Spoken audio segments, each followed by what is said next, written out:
a little after the sun had dipped below the horizon on the evening of March 26, 2022. A mother and her daughter were finishing up their dinner inside their modest home in a small fishing village in the far northwest of Scotland. Then, without warning, both of them caught the unmistakable scent of smoke in the air. Once they were certain the smell was not coming from inside their own home, the mother stepped outside to investigate. The moment she crossed the threshold, the odor was sharper, heavier, and there was something else. Off in the distance to the west, the sky carried a faint, eerie glow. Without hesitation, she darted back inside, grabbed her car keys, and told her daughter to throw on a coat. They were going to see what was happening. The road through the village lay quiet and empty as they headed toward the coast. A strange light ahead grew brighter with every passing second. In the back of the mother's mind, long-forgotten stories and old memories began to stir. Fragments of local lore she had never fully shaken. She pushed them away and fixed her attention on the road as they crested a rise and curved toward the shoreline. At the bay, the mother pulled the car over and stepped out. What she saw froze her in place. Her daughter came to her side, instinctively holding on to her. They stood together for a long moment, speechless. Less than a mile away, across the black water of the bay, the abandoned island of Gruinard was ablaze. Everything visible from the coast shimmered with fire, while thick plumes of black smoke twisted upward into the night. The daughter reached for her phone, trying to capture the scene, but the mother's gaze stayed fixed on the smoke. The wind had shifted, now blowing toward the mainland. Her chest tightened. Even with the bay acting as a barrier, the flames felt far too close. She wanted nothing more than to be miles away from that island. As the breeze intensified, she urged her daughter back into the car. That island had long been a source of unease for locals, a place feared for generations. Now, whatever had been buried there, kept dormant for decades, was being released into the air. Driving away, the mother glanced into the rearview mirror.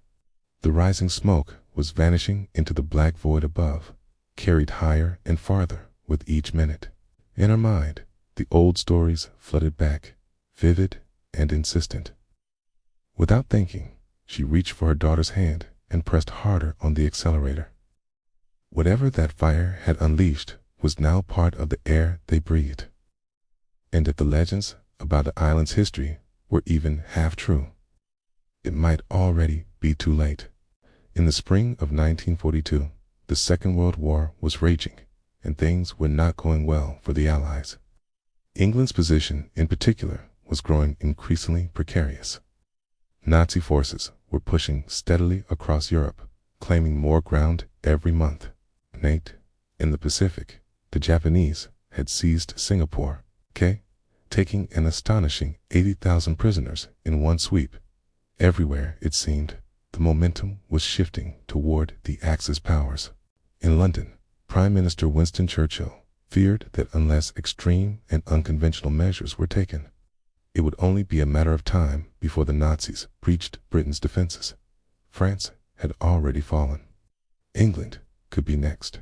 Churchill was determined to halt and reverse the tide. His desperation led him to consider ideas that were secretive, morally questionable, and sometimes dangerous to the very civilians Britain sought to protect.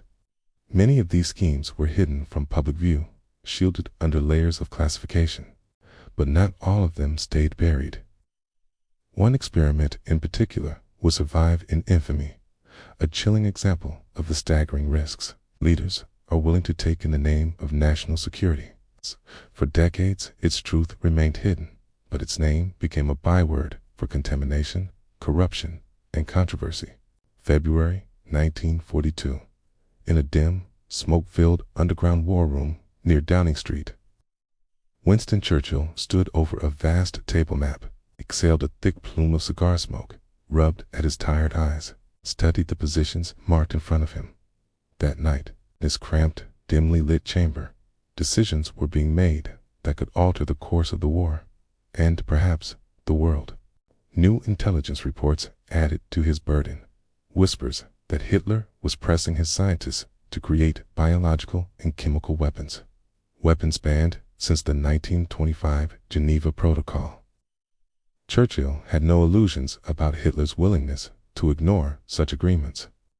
If the Germans were preparing to fight dirty, Britain needed the capacity to retaliate in kind. Even discussing such weapons was politically dangerous. Britain prided itself on a moral high ground over the Nazis. Being caught violating the Geneva Protocol could destroy that image and invite even more. Ruthless enemy tactics. But Churchill told his advisors bluntly they could not afford to be unprepared. If Britain was attacked with chemical or biological agents, they must have a deterrent ready. Some of his advisors flatly rejected the notion. Such weapons, they insisted, were out of the question. Churchill acknowledged their protests, but pointed again to the map.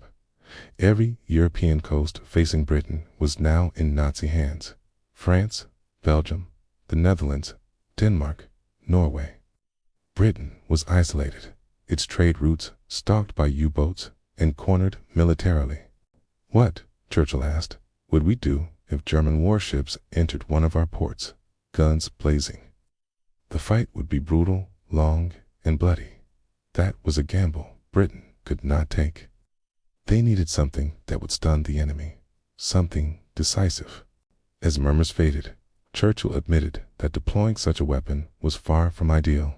It was the last resort he hoped they would never need. But having one in secret was a safeguard that might ensure survival. Locking eyes with his generals, he reminded them of their sworn duty to defend Britain at all costs.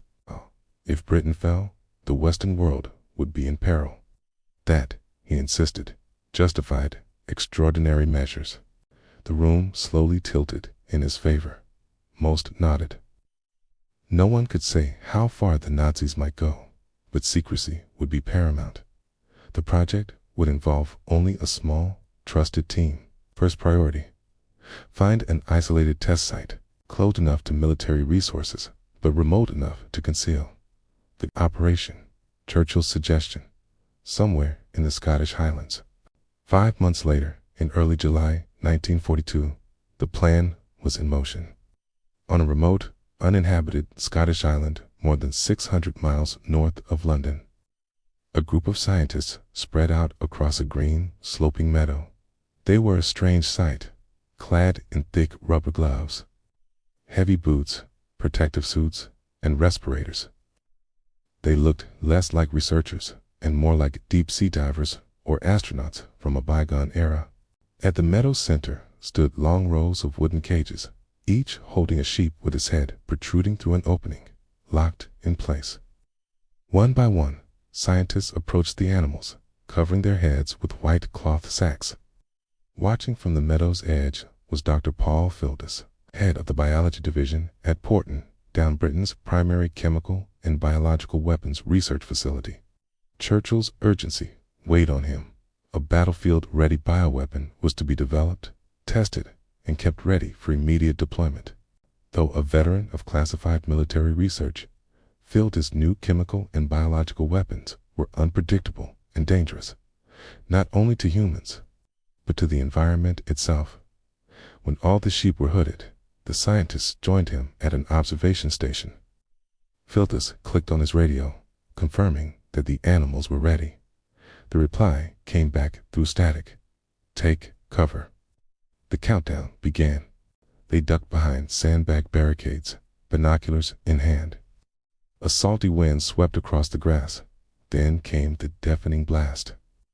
The meadow vanished into a churning mass of smoke. The scientists hunched lower as the sound rumbled away into the distance. As the haze began to lift, Fildes could just make out the shapes of the sheep, kicking, thrashing, their hooded heads jerking wildly inside the cages. Dr. Phil swept his binoculars across the thick haze, but this time, as the smoke gradually began to clear, the sight that emerged made his stomach turn. The sheep lay limp and lifeless. A few still twitched or kicked faintly, but the overwhelming majority were still. Slowly, almost reluctantly, Dr. Phillis lowered his binoculars. He had carried out exactly what his orders required, but the success did not bring him satisfaction, only a heavy unease. Technically, his official report would mark the operation as a success, yet Phyllis could not stop his mind from flipping the scenario around. In the hands of an enemy, a weapon like this would be pure terror. That very same afternoon, less than a mile away, a 7-year-old boy named Roy McIntyre sat in the back seat of his parents' car as they drove along the rugged coastline.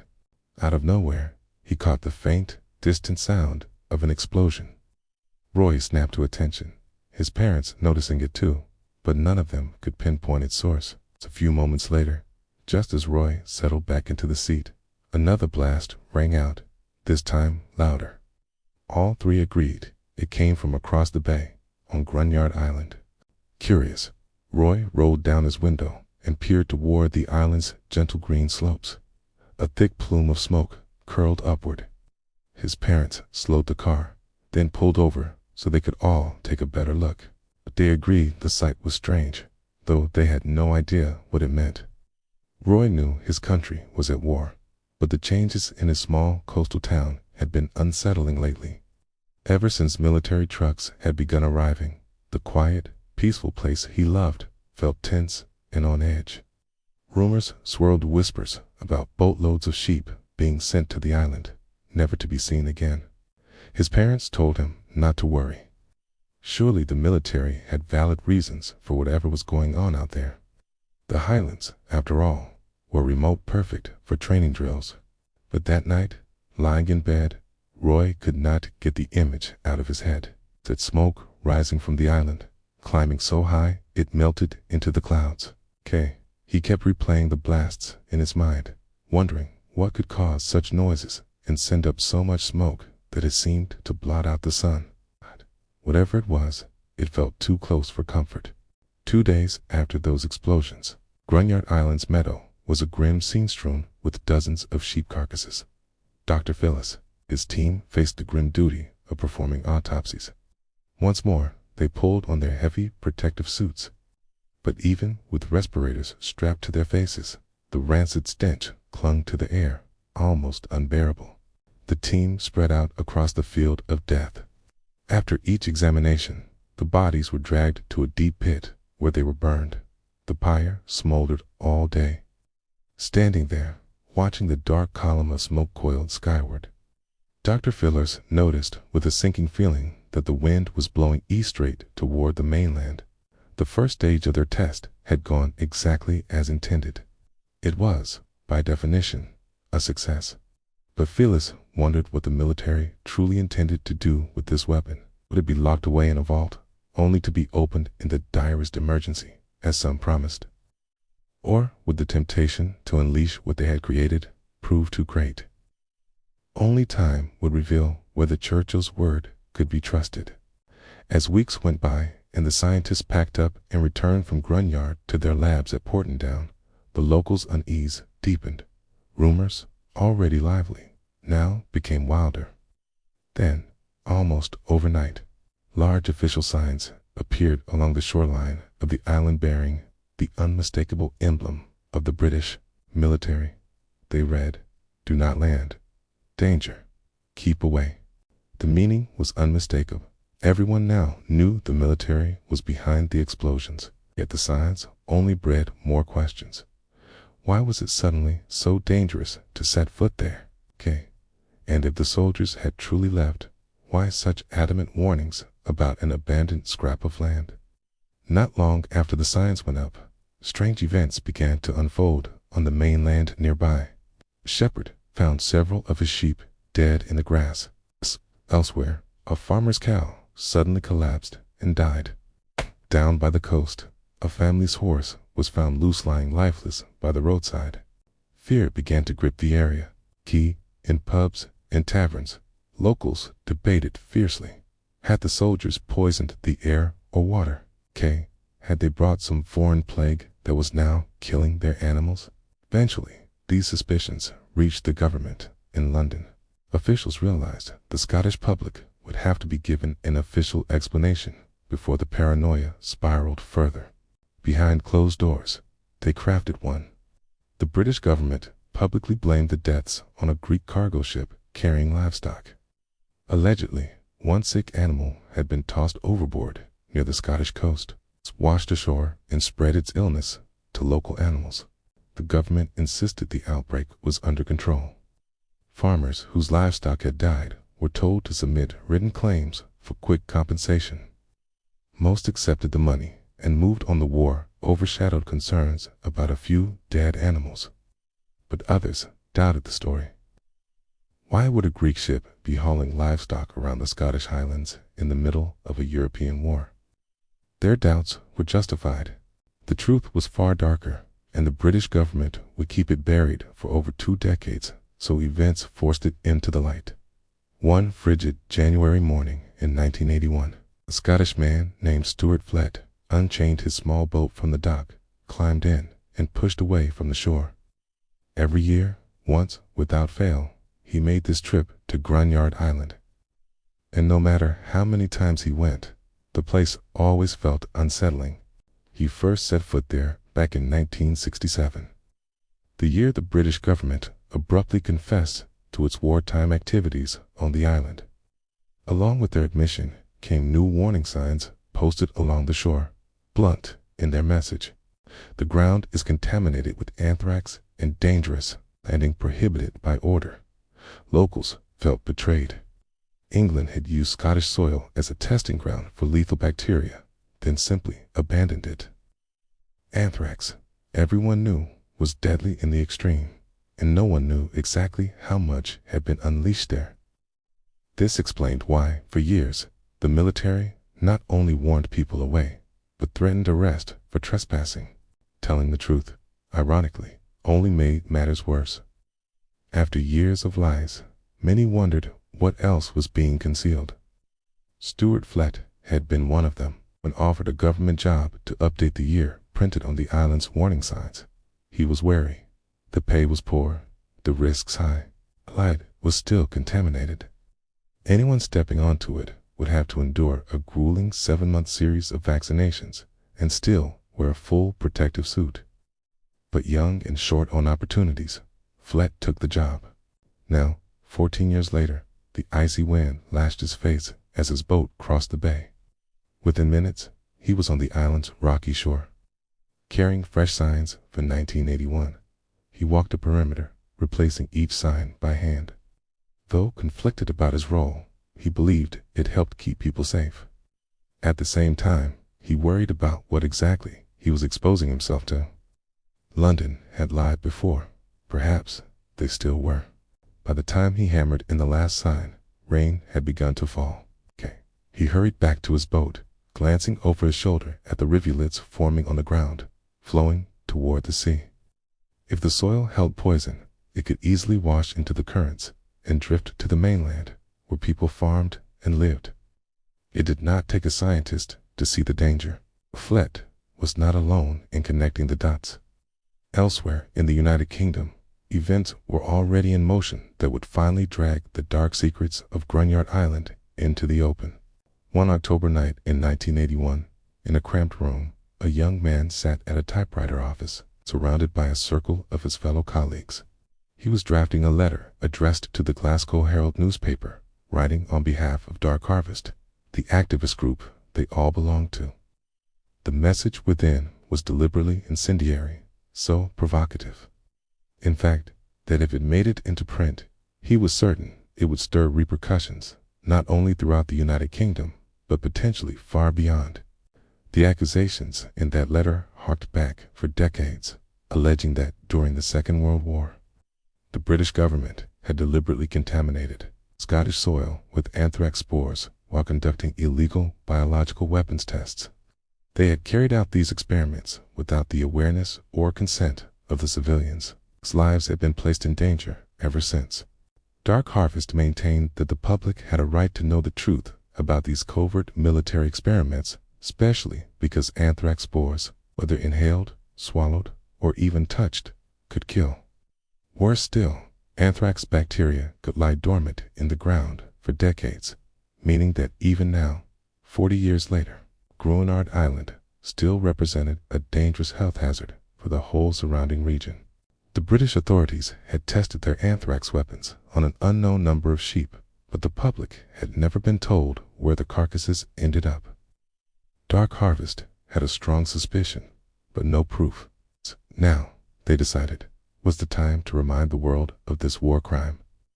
Entire generations of Scots had grown up under the shadow of this disaster, while London's leaders had done nothing but lie, minimize the danger, and buy their way out of accountability. They wanted the events of World War II buried in the past, erased from public consciousness. But the land itself had not forgotten, and Dark Harvest intended to jog the world's memory. The young man closed the letter with a menacing promise. By the time you read this, our campaign will have begun in earnest. A first delivery will already be complete. And where better to plant the seeds of death than in the very place they first came from? Dark Harvest had already set their first step into motion. A package had been sent to Porton, the top-secret government research facility where scientists still studied biological and chemical agents. Inside the parcel was soil taken directly from Gruinard Island, the very earth contaminated by anthrax during those wartime tests.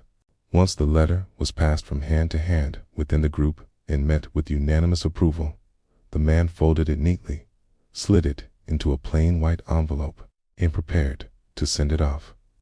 Within days, it would be sitting on the desk of an editor at the Glasgow Herald.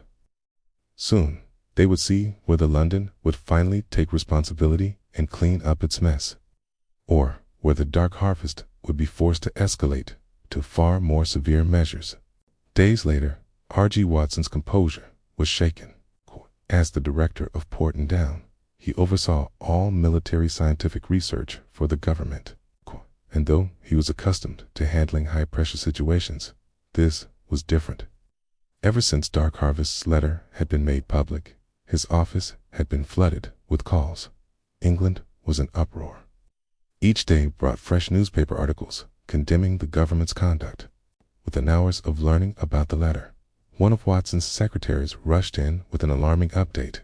A security guard at the Porton perimeter near a stretch of railway line had discovered a bucket.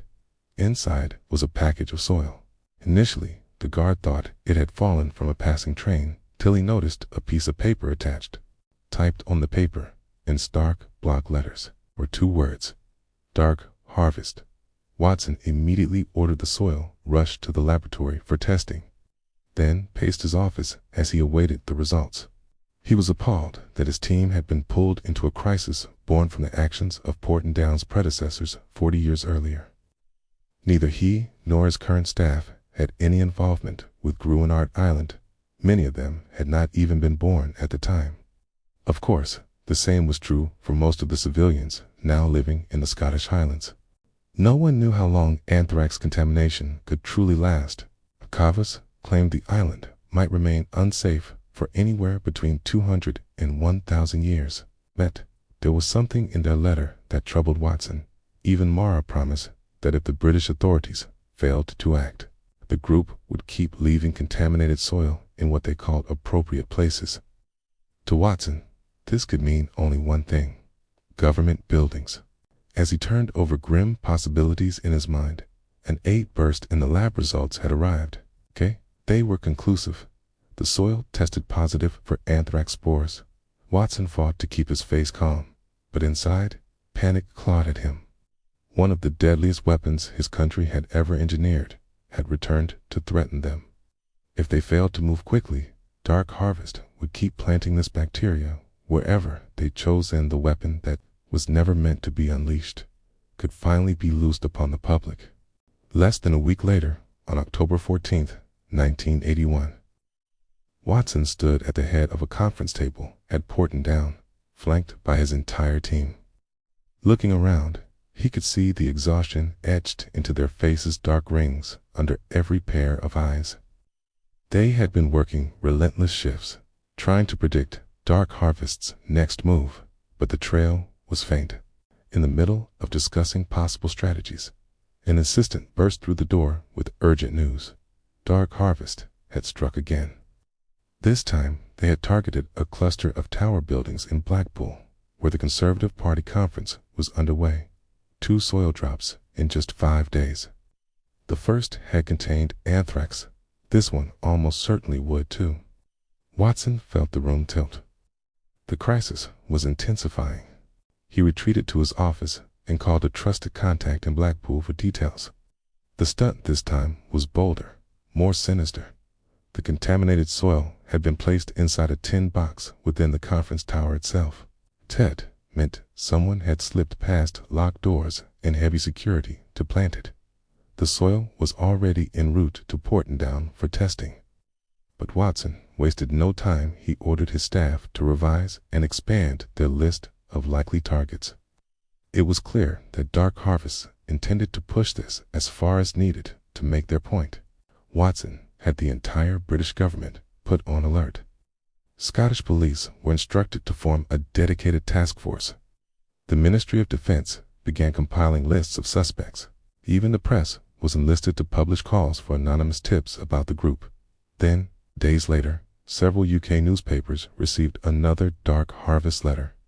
The activists refused any negotiation unless action was taken to clean up Gruinard Island. The campaign would continue.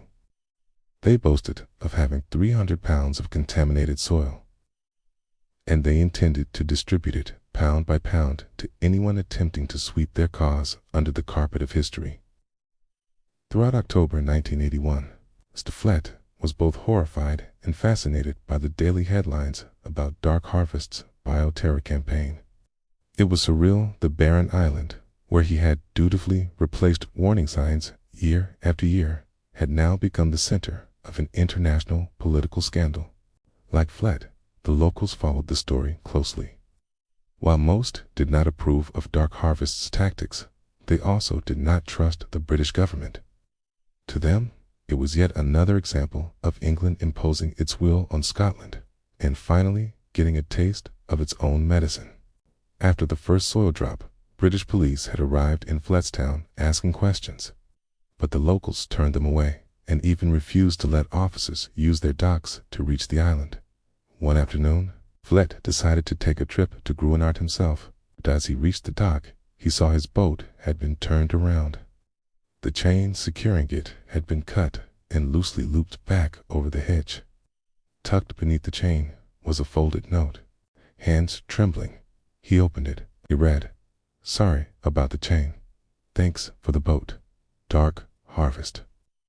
He almost laughed at the absurdity, glancing up and down the empty shoreline. He realized the activists must have used his boat to haul their 300 pounds of soil. Later, one of Dark Harvest's letters confirmed their method. They had brought along 2 microbiologists to assist in collecting the soil, and had help from a few sympathetic mainland locals. Flett didn't know whether he would have volunteered his help if asked, but now, by accident, he had played a minor part in a high-stakes political and criminal drama. The Dark Harvest campaign investigation continued until December 7, 1981, when the group's final letter appeared pinned to the doors of St. Andrew's House, the Scottish government headquarters in Edinburgh. This time, there were no threats, only a declaration that their protests' goals had been met, and no further action would be taken for now. Just as suddenly as they had emerged, Dark Harvest vanished. No member was ever identified. At the time, the British government claimed they lacked enough evidence to justify testing Gruinard Island or the mainland for anthrax. But years later, in 1981, declassified documents told a different story. Dark Harvest's actions had indeed forced officials to reopen the files on the 1942 Gruinard Island experiments. R.G. Watson himself admitted in a letter that on at least one occasion, tests had been carried out when wind conditions were at the limit of safety, making it possible that anthrax clouds had drifted to the mainland. More disturbingly, he wrote, "I do not believe it would be wise to awaken the sleeping dog of whether there is contamination on the 2 headlands downwind of Gruinard. Would be costly to survey the area, and we would be most unfortunate if a random sample turned up positive." Despite Watson's warning, in 1986, British scientists returned to the island with with a mission to decontaminate it. After receiving anthrax vaccinations, they donned protective suits and sprayed the soil with seawater and formaldehyde. 4 years later, in 1990, the Ministry of Defense declared the island anthrax-free, but after generations of secrecy and deception, the public greeted the announcement with skepticism. Those fears reignited in 2022 when a massive wildfire broke out on Gruinard. No official cause was determined, but the smoke traveled hundreds of miles, possibly carrying with it dormant anthrax spores that could infect new areas, and so, curse of Gruinard Island lingers, still hovering just off the Scottish mainland, like a grim monument to the desperate measures of wartime.